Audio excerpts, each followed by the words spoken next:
You're back for more of Raised by Wolves here on BuzzChomp, and I'm reacting to episodes 4 and 5. I'm Dan Salem. These are the WTF moments from the latest 2 episodes. The show is dropping on HBO Max in a new style format. 3 episodes for the premiere, 2 episodes this most recent week, and I love it. I'm going to give you the WTF moments, the things that knocked me out of my seat, because we have a lot of them in this show. Episode 4.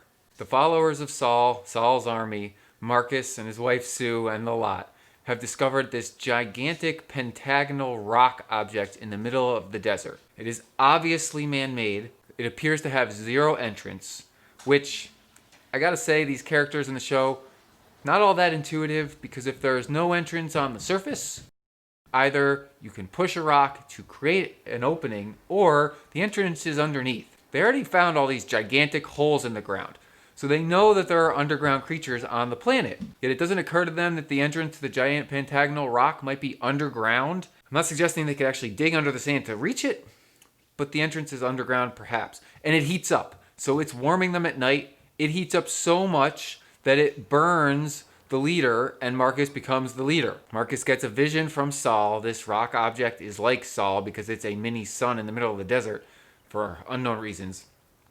Lots of mystery and intrigue behind this gigantic 5-sided rock cube thing in the desert. Mother is on a quest to get answers and search all the wreckage of the crash. She wants to get wires so she can hook it up to Tempest, so that Tempest's baby can be born outside of herself because she's raped and she feels violated.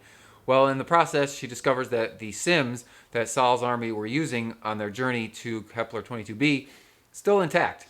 And she hooks herself up to the Sim and accesses all these memories that were hidden.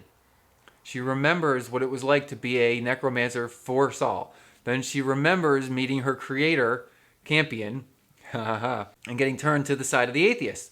And then she has all these memories about what it's like to love, to be created, to have someone tend to her needs. And now, within these memories, she discovers what it means to be a believer.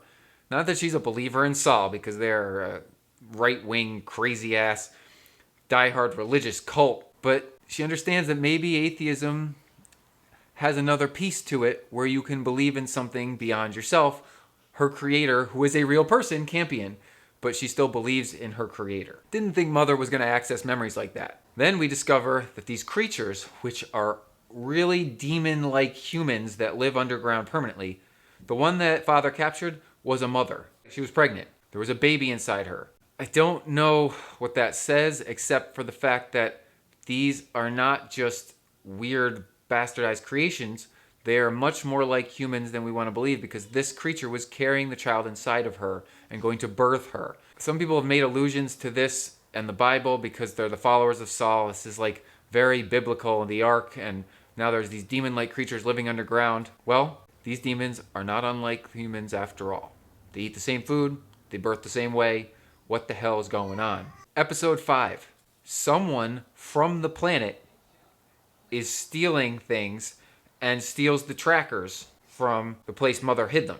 This same individual leads Saul's army with the trackers to a special outcropping of bones in which they have made a map of the star system and the whole planet. And it includes Mother and Father's base camp. So there are other creatures besides the demon-like creatures that live underground that also live on the planet. And they're not particularly human. They are able to hop all around. It's probably because they too live underground. I've been saying this all along. The surface of this planet is Sears unhospitable, correct? But it's a hospitable world, which means you can live underground. There's food that grows underground that's not radiation poisoned. And that's why there are giant holes and tunnel systems. These things would never have come to the surface if something didn't crash and send vibrations down and notify them that something new was here. So this individual stole the trackers, led Saul's army and Marcus to the map, pointed out that Marcus is having these memories. Well, that ties into the other WTF moment. Tempest's rapist lives. He survived the crash of the Ark. Of course he did. He had a giant helmet. He has an android bodyguard / prison warden.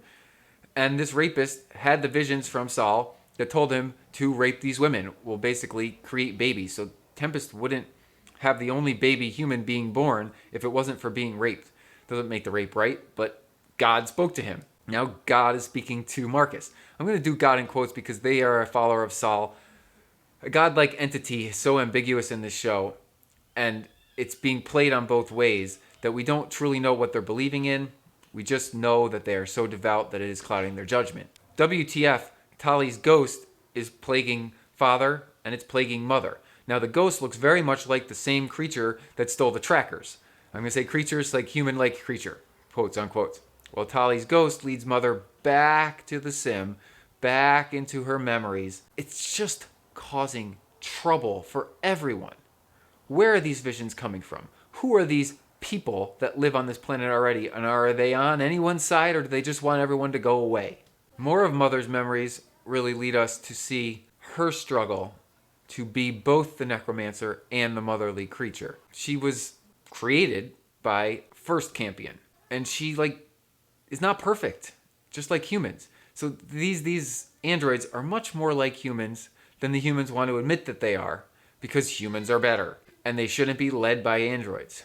But then they're going to meet these other two creatures that live on the planet, and I don't know whose side who is on. My Marcus is now in charge of Saul's army, but he's not a follower of Saul. He's just tricking them and eliminating them one by chance. Everyone seems to indicate that things are really going to get weird. They've already gotten weird. That's why I'm focusing on WTF moments. I'm Dan Salem. I am loving Raised by Wolves. Comment below with your own WTF moments from the latest 2 episodes. More dropping next week, probably another 2. Very cool how they're doing it. I'll be following it all season long. Woo!